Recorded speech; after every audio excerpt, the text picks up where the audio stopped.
স্বাধীন করে মহামারী মুছে যাবে আর ঢাকের পিঠে পড়লো কাঁধে পুজো হোক জমজমাটি নতুন সাজে সেজেছে আকাশ। তাদের টাওয়ারে ছিল এই মন্দিরে যেরকম লাইটিং আছে আমরা সেটা কলকাতাকে সাইড রেখে আজকে কিন্তু আমরা চলে যাবো জেলার পুজো জেলা, অর্থাৎ আজকে কিন্তু চলে যাবো নদিয়া জেলার কল্যাণী মানে কোথায় কল্যাণী আইটিআই মোড়। কল্যাণী আইটিআই মোড়ে 2024 কিন্তু হয়ে চলেছে ব্যাংককের অরুণ মন্দির। প্রস্তুতি কত দূর, ভেতরের কাজ কত দূর, ভেতরে প্রতিমা এসেছে, সম্পূর্ণ ডিটেলস কিন্তু আজকে ভিডিওর মধ্যে জানিয়ে দেবো। সম্পূর্ণ ভিডিও তোমরা দেখতে পাবো, ধামাকা কিছু আপডেট কিন্তু আজকে তোমাদের ভিডিওর মধ্যে জানিয়ে দেবো। জয় মা দুর্গা, জয় মা কালী। চলো আজকে আর ভিডিও শুরু করি। কল্যাণী আইটিআই মোড়ের প্যান্ডেলের একদম সামনের অংশেই কিন্তু দেখতে পাচ্ছি এখানে কিন্তু একটা জলাশয় করা আছে। তোমাদের কিন্তু আগের ভিডিওটাও আমি দেখিয়েছি, এখানে খুব সুন্দর কিন্তু একটা জলাশয়ের কাজ বর্তমানে কিন্তু জোর কদমে চলছে। এবার কিন্তু ফাইনালি তোমাদের দেখাবো কল্যাণী আইটিআই মোড় ব্যাংককের অরুণ মন্দিরের প্রস্তুতি। এখানে কিন্তু দেখতে পাচ্ছি ঝিনুকের পাশাপাশি প্রচুর পরিমাণ শামুকের যে ব্যবহার সেগুলি করা আছে, শামুকের পাশাপাশি শঙ্কর যে ব্যবহার সেগুলি কিন্তু করা আছে প্রচুর পরিমাণ। তোমাদের একটু জুম করে দেখাচ্ছি, সাধারণত দেখতে পাচ্ছ খুব সুন্দর ভাবে কিন্তু এই কাজগুলো দেখতে পাচ্ছি কিন্তু ঝিনুকের মাধ্যমে করা হয়েছে। কিন্তু তোমরা দেখতে পাচ্ছি কল্যাণী আইটিআই মোড় ঝিনুকের কাজ অলরেডি হয়ে গেছে, কিছু অংশ দেখতে পাচ্ছি বাকি রয়েছে। এবার তোমাদের ফাইনালি লেফট সাইডে যে টাওয়ারটি রয়েছে এই সাইডে টাওয়ারটি প্রথমে তোমাদের দেখাই। এখানে আগেরবার আমরা যখন এসেছিলাম তখন কিন্তু এখানে দেখেছিলাম যে ঝিনুকের যে পর্বের কাজ সেটি কিন্তু জোর কদমে চলছিল। তবে বর্তমানে কিন্তু দেখতে পাচ্ছি এই অংশে ঝিনুকের কাজ অলরেডি হয়ে গেছে। আর বলতে গেলে 5 থেকে 6% কাজ কিন্তু একদম সাইডে অর্থাৎ লেফট সাইডে যে টাওয়ারটি রয়েছে এই সাইডে বাকি রয়েছে। এবার কিন্তু ফাইনালি আমরা চলে যাব মধ্যবর্তী যেই টাওয়ারটি রয়েছে অর্থাৎ ব্যাংককের অরুণ মন্দিরের মূল যেই টাওয়ার, এই টাওয়ারের প্রস্তুতি তোমাদেরকে দেখাবো। প্রথমত কিন্তু এখানে দেখতে পাচ্ছি ঝিনুকের কাজ অলরেডি কমপ্লিট হয়ে গেছে, কিছুটা বাকি রয়েছে। তোমরা বলতে পারো 5% মধ্যবর্তী যেই টাওয়ারটি রয়েছে 5% ঝিনুকের কাজ কিন্তু বাকি রয়েছে। আর এখনো পর্যন্ত যে লাইটিং এর যে পর্ব সেটি কিন্তু সেট করা হয়নি। মূল টাওয়ারটির হাইট কিন্তু হয়ে চলেছে প্রায় 170 ফুটেরও বেশি। এবার কিন্তু আমরা ফাইনালি চলে যাব রাইট সাইডে যেই টাওয়ারটি রয়েছে এই টাওয়ারেও কাজ দেখতে পাচ্ছি অলরেডি কিন্তু ঝিনুকের যে পর্বের কাজ অলরেডি কিন্তু হয়ে গেছে। ঝিনুকের কাজ করার পরে কিন্তু কিছুটা অংশ বাকি রয়েছে, একদম উপরের অংশে কিন্তু দেখতে পাচ্ছি ঝিনুকের কাজ বাকি রয়েছে। আর মধ্যবর্তী অংশেই কিন্তু দেখতে পাচ্ছি প্রতিমা এসে গেছে। চলো আস্তে আস্তে ভেতরের অংশে যাওয়া যাক, দেখি ভেতরের অংশে কতদূর কি প্রস্তুতি হয়েছে আর কেমন ঝিনুকের কাজ হয়েছে। ভেতরের অংশে প্রবেশ করে কিন্তু তোমরা এখানে দেখতে পারো প্রচুর পরিমাণ ঝিনুকের যেই কাজ অর্থাৎ ঝিনুক আছে, শামুক আছে আর সামুদ্রিক যে জিনিসগুলো হয় সেগুলির মাধ্যমে কিন্তু এখানে খুব সুন্দর যে চিত্র সেগুলি কিন্তু তৈরি করা হয়েছে। এখানে কিন্তু দেখতে পাচ্ছি ময়ূরের একটা চিত্র করা হয়েছে, তার পাশে এখানে দেখতে পাচ্ছি গণেশ ঠাকুরের একটা চিত্র করা হয়েছে। আবার তার পাশেই কিন্তু আমরা এখানে দেখতে পাচ্ছি খুব সুন্দর বুদ্ধদেবের একটা চিত্র করা হয়েছে।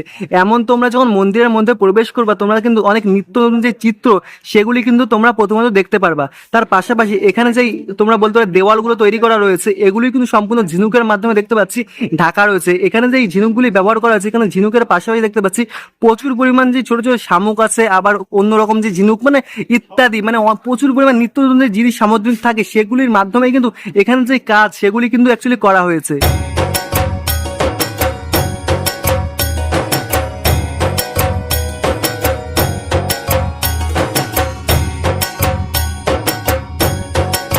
ভিতরের অংশের কারুকার্যগুলো অ্যাকচুয়ালি বলতে গেলে কিন্তু দুর্দান্ত করা হয়েছে, সম্পূর্ণ এখানে ঝিনুকের মাধ্যমে করা হয়েছে। ঝিনুকের পাশাপাশি কিন্তু প্রচুর পরিমাণে আমরা দেখি শামুকের যে কাজ সেগুলি করা হয়েছে। শামুকের পাশাপাশি এখানে সামুদ্রিক যেই তোমরা বলতে পারো ঝিনুকের কিছু শঙ্খ জাতীয় বুদ্ধ জাতীয় অর্থাৎ যেমন দেখলাম গৌতম বুদ্ধের ছবি, আবার বুদ্ধের মা, এমন কিছু চিত্র কিন্তু সমস্ত জায়গায় তুলে ধরা হয়েছে। তার পাশাপাশি কিন্তু দেখতে পাচ্ছি এখানে গণেশ ঠাকুরের যে ফটো রয়েছে, আবার তোমরা বলতো নারায়ণ ঠাকুরের যে ফটো সেগুলি কিন্তু তুলে ধরা হয়েছে।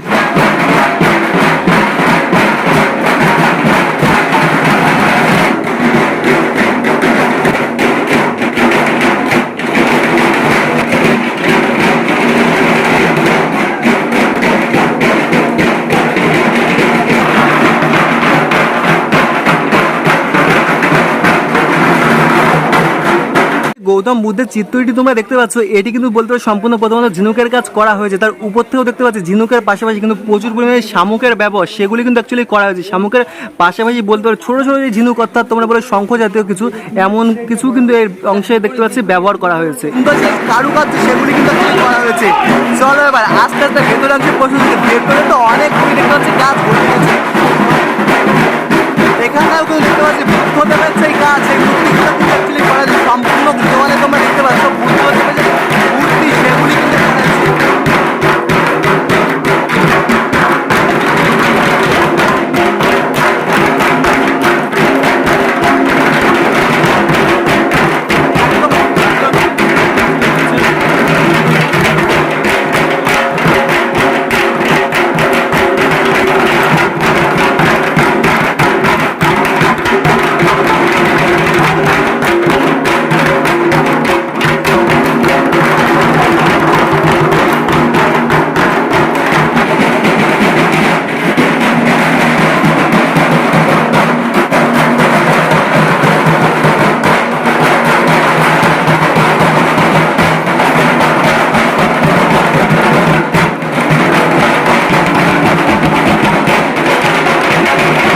আমি চলে এসেছি যেখানে প্রতিমা রয়েছে সেই স্টেজে। এখান থেকে তোমাদের প্যান্ডেলের ভিউটা দেখিয়ে দিই, তোমরা দেখলে বুঝতে পারো সমস্ত যে এরিয়ায় খুব সুন্দরভাবে কিন্তু বলতে পারো ঝিনুকের মাধ্যমে কারুকার্য করে বুদ্ধদেবের যে চিত্র সেগুলি কিন্তু করা হয়েছে। এখানে শুধুমাত্র বুদ্ধদেবের চিত্র করা হয়েছে এমন বিষয় না, এখানে দেখতে পাচ্ছি একদম মধ্যবর্তী অংশে অর্থাৎ যেখান থেকে তোমরা এন্ট্রি করবা তারই উপর অংশে দেখতে পাচ্ছি কিন্তু গণপতির একটা খুব সুন্দর চিত্র দেওয়া হয়েছে। তার পাশাপাশি একদম মধ্যবর্তী অংশে দেখতে পাচ্ছি লাইটের যে পর্ব সেটি কিন্তু সেট করা আছে।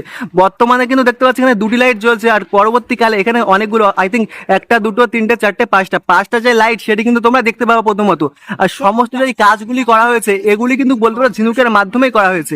দেখতে পাচ্ছি প্রচুর পরিমাণে কিন্তু ঝিনুকের যে কাজ সেগুলি কিন্তু তৈরি করে রাখা রয়েছে। এই অংশের কাজ কিন্তু এখনো পর্যন্ত বলতে গেলে প্রচুর পরিমাণ বাকি রয়েছে। কিছু কিছু বললাম তোমাদের কাজ সেগুলি কিন্তু অ্যাকচুয়ালি করা হয়েছে। তোমরা ঝিনুক দেখলে শামুকের ব্যবহার দেখলে তার পাশাপাশি দেখতে পাচ্ছি এখানে ঝিনুক শামুক সব গুঁড়ো করে সাইডটা একদম সুন্দর একটা গঠন কিন্তু এখানে দেখতে পাচ্ছি দেওয়া হয়েছে। যখন দুর্গাপূজার সময় ঠাকুর দেখতে যাবে ঠিক ওই অংশ থেকে কিন্তু তোমরা এন্ট্রি করলে, ওই অংশটা এন্ট্রি করার পর এখানে যে জমজমা ঝিনুকের যে কাজ সেগুলি তোমরা দেখলে, দেখার পরে কিন্তু ভেতরের অংশে তোমরা যখন প্রবেশ করলে, ভেতরের অংশে প্রবেশ করার পরে এখানে কিন্তু দেখতে পাচ্ছি বুদ্ধর যেই চিত্র সেগুলি কিন্তু সম্পূর্ণ ঝিনুকের মাধ্যমে তৈরি করা হয়েছে। এখানে শুধু বুদ্ধ না, এখানে অনেক দেব দেবতার যে ফটো সেগুলি কিন্তু সম্পূর্ণ ঝিনুকের মাধ্যমে দেখতে পাচ্ছি কিন্তু তৈরি করা হয়েছে। ঝিনুকের সব কাজ তোমরা দেখার পরেই কিন্তু তোমরা ঠিক এই অংশে প্রতিমাকে দর্শন করতে পারো। প্রতিমা কিন্তু এই অংশের কিছু সময়ের মধ্যেই আসে, এখন কিন্তু বর্তমানে গাড়িতে আসে তোমরা দেখতে পারলে, আর কিছু সময়ের মধ্যে কিন্তু কল্যাণী আইটিআই মোড়ে এই অংশে কিন্তু প্রতিমা চলে আসছে। দেখতে পাচ্ছি এক্সিট গেট করা হয়েছে, প্রথমত এই সাইডে একটা এক্সিট গেট করা হয়েছে আর এই সাইডের দিকে একটি এক্সিট গেট করা রয়েছে। দেখতে পাচ্ছি কিছু কিছু কাজ বাকি রয়েছে। প্রথমত এখানে বাটামের উপরে কাপড় মারা যে পর্ব সেগুলি কিন্তু চূড়া বলতে চূড়ার যে অংশ সেগুলি কিন্তু এখানে তৈরি করে রাখা রয়েছে। প্রথমত এই অংশের কাজ কিন্তু এখনো পর্যন্ত দেখতে পাচ্ছি বাকি রয়েছে। আর কিছু কিছু যে ঝিনুকের কাজ মেন যে ঝিনুকের কাজ সেগুলি দেখতে পাচ্ছি অলরেডি কিন্তু তৈরি করা হয়ে গেছে। মধ্যবর্তী অংশে দেখতে পাচ্ছি এখানে কিন্তু একটা রেলিং করা হয়েছে, আর মধ্যবর্তী যে অংশটা রয়েছে এটি কিন্তু অ্যাকচুয়ালি ফাঁকা করে দেওয়া হয়েছে। আর তোমরা যখন দুর্গাপূজার সময় ঠাকুর দেখতে যাবে প্রথমত কিন্তু তোমরা এখানে ব্যাংককের অরুণ মন্দির দর্শন করলে, ব্যাংককের অরুণ মন্দির দর্শন করার পরে কিন্তু ভেতরে প্রবেশ করে এখানে যে ঝিনুকের যে কারুকার্য সেগুলি কিন্তু তোমরা ভালোভাবে দেখলে, ঝিনুকের যে কারুকার্যগুলি দেখার পরে কিন্তু তোমরা ঠিক এই অংশ থেকে ভেতরের দিকে প্রবেশ করবে। এখান থেকে একটা সাইড তোমরা প্রবেশ করলে আবার কিন্তু এই সাইডটা প্রবেশের পথ রয়েছে। বাজলো তোমার আলোর বেণু, মাতলো রে ভুবন।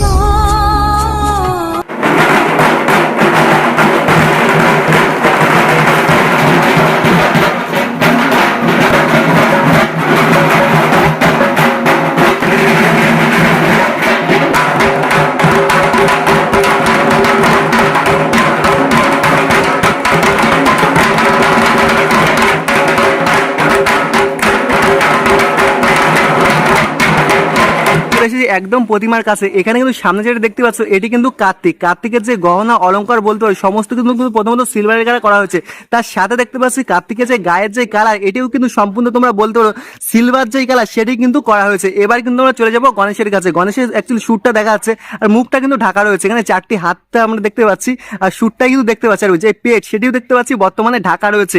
এখানে কিন্তু সম্পূর্ণ যে অলংকার তোমাদের বললাম একদম সিলভার কালার সেটি কিন্তু প্রথমত করা হয়েছে। তার পাশে একদম নিচেই কিন্তু বসে আছেন ইঁদুরটাও কিন্তু দুর্দান্ত লাগছে। প্রথমত আমরা চলে যাবো মা সরস্বতীর কাছে। অ্যাকচুয়ালি এখনো পর্যন্ত মায়ের কিন্তু যে অস্ত্রগুলি সেগুলো কিন্তু দেওয়া হয়নি, সবাই তোমরা দেখতে পেলে প্রতিমা কিন্তু মন্দিরে প্রবেশ করলেন, ওই জন্য এখনো পর্যন্ত তেমন অস্ত্র দেওয়া হয়নি। তবে মায়ের যে গহনা এগুলো কিন্তু দুর্দান্ত। ফাইনালি আমরা চলে যাবো লক্ষ্মী ঠাকুরের কাছে। অ্যাকচুয়ালি লক্ষ্মী ঠাকুর কিন্তু সম্পূর্ণ সিলভার যে কালার সেটাই করা হয়েছে বর্তমানে দেখতে পাচ্ছি। তার গহনাগুলো দেখতে পাচ্ছি, গহনার কিছু কিছু কালার এখানে অন্য কিছু কালার ব্যবহার করা হয়েছে। অ্যাকচুয়ালি খয়েরি যে কালার পারে কিন্তু সেই অংশের কালারটা দেখতে পাচ্ছি করা হয়েছে। আমরা চলে যাবো প্রতিমার কাছে। প্রতিমা দেখতে পাচ্ছি সম্পূর্ণ যে গহনা প্রতিমাতেও কিন্তু যে সিলভার যে কালারের গহনা সেটি কিন্তু ব্যবহার করা হয়েছে। তার পাশাপাশি বর্তমানে দেখতে পাচ্ছি প্রতিমার মুখমণ্ডল কিন্তু সম্পূর্ণ ঢাকা রয়েছে। পাশাপাশি অসুর আর সিংহের যে কালার এটিও কিন্তু দেখতে পাচ্ছি সম্পূর্ণ সিলভার কালারে করা হয়েছে। দুর্দান্ত কিন্তু দেখতে লাগছে।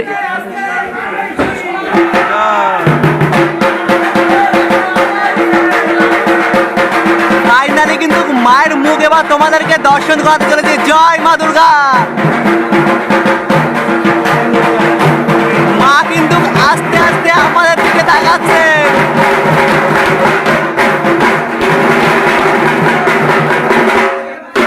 ফাইনালি কিন্তু এবার তোমরা মায়ের মুখ দর্শন করতে পারবা কল্যাণী আইটিআই মোড়ে।